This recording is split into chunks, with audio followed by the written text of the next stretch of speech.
जय भीम, नमो बुद्धाय साथियों। हमारे बाबा साहब अम्बेडकर यूट्यूब चैनल में आप लोगों का स्वागत है। आज हम देखेंगे कि बाबा साहब ने अपने पिताजी के मार्गदर्शन में कैसे बीए की परीक्षा पास की। तो चलिए शुरू करते हैं। जनवरी 1913 में बाबा साहब ने बीए की परीक्षा पास की।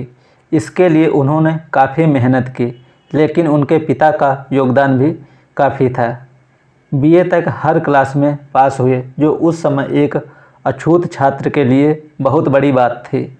उस समय बाबा साहब के बारे में कई लोग भविष्यवाणियाँ करने लगे और यह कहने लगे कि यह व्यक्ति आगे जाकर संसार के 6 प्रमुख विद्वानों में से एक होगा, जो देश का संविधान निर्माता होगा और शोषित पीड़ित मानवता का उद्धारक बनेगा।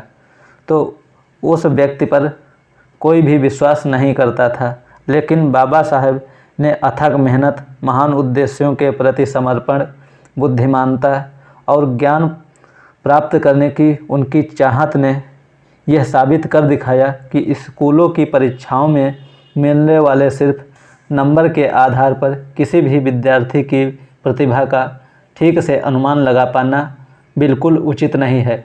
सच तो यह है कि अनुकूल अवसर मिलने पर किसी भी प्रतिभा में निखार आ सकता है और समाज के विभिन्न क्षेत्रों में नाम रोशन कर सकता है। रामजी सूबेदार आर्मी स्कूल के हेडमास्टर रह चुके थे। उन्हें पढ़ाने का काफ़ी अनुभव था। उनकी अंग्रेजी भी अच्छी थी और बाबा साहब की अंग्रेजी अच्छी हो, इसके लिए उन्होंने पूरा मार्गदर्शन किया। इस संबंध में बाबा साहब ने लिखा है कि मैं अंग्रेजी अच्छी तरह से लिखता हूँ, बोलता हूँ, ऐसा समझा जाता है। इसके लिए मेरे पिता की अहम भूमिका है। उन्होंने मुझे शब्दों का सही प्रयोग करना जिस तरह से सिखाया, वैसा किसी भी अध्यापक ने नहीं सिखाया। बीए पास करने के बाद बाबा साहब के सामने नौकरी करने का सवाल था।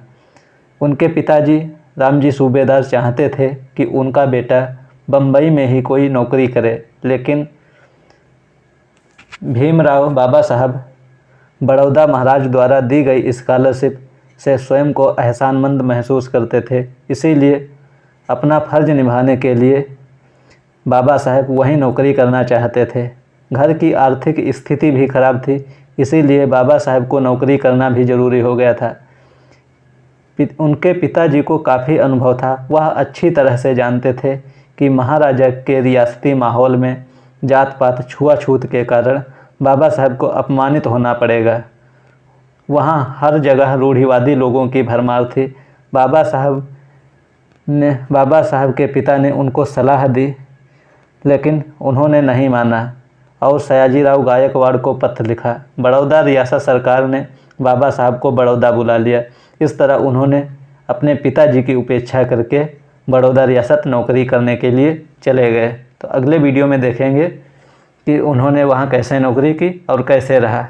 तो दोस्तों, हमारी ये वीडियो कैसी लगी? अगर आप लोगों को पसंद आई तो इसको लाइक कीजिए और हमारे यूट्यूब चैनल पर नए हैं तो इसको सब्सक्राइब कर लीजिए और अपने दोस्तों तक शेयर करना ना भूलें। बेल आइकन का बटन ज़रूर दबा लीजिए, जिससे आने वाली अगली वीडियो का नोटिफिकेशन आप लोगों तक तुरंत पहुंच जाए। धन्यवाद दोस्तों।